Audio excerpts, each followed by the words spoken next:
I do, I'm doing everything I can. I'm fighting night and day. I've done more TV, more radio, more hours in hearings. I will fight this cause everywhere. I was in Las Vegas last night fighting it. I will go anywhere at any time to fight this cause because I believe in it.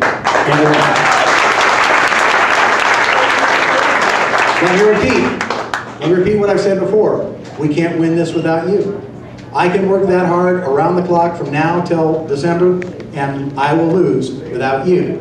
Lots of people say, what can I do? The answer is reach out and pound on the Senate.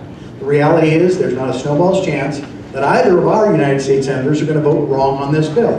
But there is a very grave danger that some Republican senators, some who are very prominent on the health care issue, some who are from the Midwest, perhaps from a state that begins with an I. I don't know its name, but its nickname is Iowa. You need to be talking to those United States senators and to any other moderate United States Republican senator and saying, do not let this happen. Yeah. And that's on health care. You got to stop it. You got to shake them up. You got to shake up some of the quote-unquote conservative Democrats. Ben Nelson, Democrat, I guess Nebraska. Yeah. Ben Nelson doesn't want to vote for this bill. You know what the left is doing? They're running ads attacking Ben Nelson. Write a letter to Ben Nelson saying, by God, you stand up. This is a bad bill. Thank you, Senator Nelson. And do that with other conservative Democrats who are saying they aren't going there. The biggest danger for us, I think, is that a high-profile Republican, perhaps even one from Utah nearby, could decide to sign on to a compromise giving this idea legitimacy. Please don't let that happen. Target those senators. Target the Republican senators who might lean toward it. Target the Democrat senators who are leaning away from it. Encourage the Democrat senators who are leaning away from it. And threaten the Republican senators who you think might lean toward it. Now, let me talk about one other comment she made about the overall direction of the country. I want to make an observation. The most dangerous thing a politician or political leader can do is make a promise and break it. Read my lips. Read my lips. Good example. Republicans said, we're going to shrink the size and scope of the federal government. We're going to have it tax less, spend less, and interfere in your lives less. Didn't keep that promise. What promise did the current President of the United States make? Change. He promised change. I don't think we're getting the kind of change people voted for. That creates an opportunity for us to point it out. It's our job to point it out.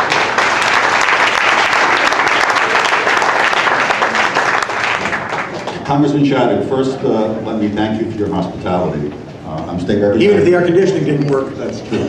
I'm State Representative John Kavanaugh, and like a lot of people in this room, I live in Harry Mitchell's neighboring congressional district. But because Congressman Mitchell is MIA, missing in inaction, we've come here for information from you and to give you our input. And my question is, as I understand it, an attempt by Republican congressmen to prohibit this plan, which I hope isn't passed, but if it's passed, to prohibit free health care to illegal immigrants was voted down by the Democrats. And this bill currently would give free care to illegal immigrants. My position is, if you think this room was crowded half an hour ago, this country will be overflowing if the world finds out that we're giving away free health care. And do you think that's going to stay in the bill? Yes.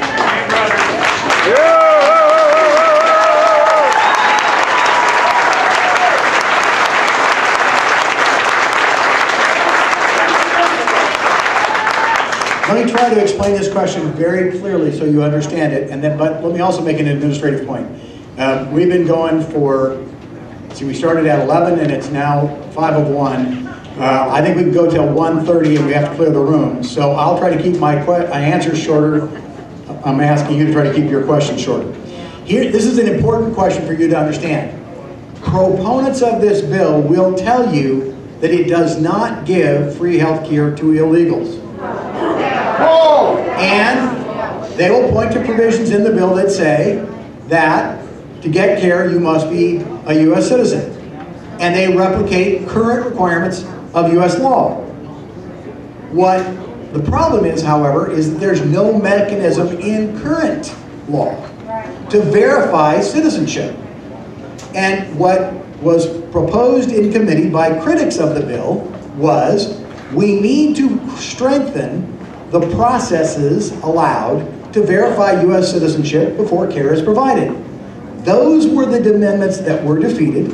There were multiple offered in my committee, the Commerce Committee. All were defeated.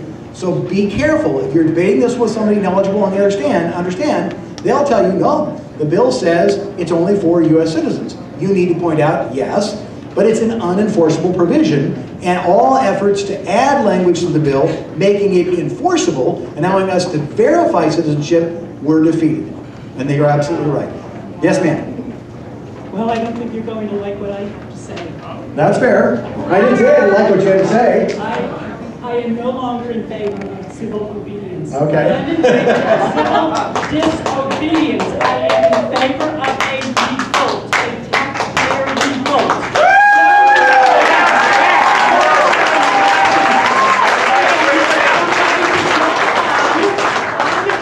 With all the lawmakers in there, I would cheer, because this president and this Congress are not thinking of us. If you think that you are going to change, We're going to stick to healthcare questions. I appreciate it. Okay, if you think you're going to change the 2010 tenor of the House and whatnot, just remember, ACORN and SEIU will rig these elections. It's our country. We've got to take it back. I cannot condone dropping a bomb on the Capitol. I don't. But I do condone getting involved, and I urge you to.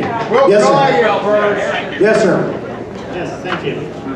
Basically, I think you're seeing a lot of the frustration that we're having is that Washington, from the top down to the meter maids, are showing a tin ear to us. You listen to Nasty Pelosi calling us astroturf, and it just confirms. And my question to you is, for example, where's McCain? Where's Kyle? Now, I know you can't speak for them, but I've called their offices to ask them when are they scheduling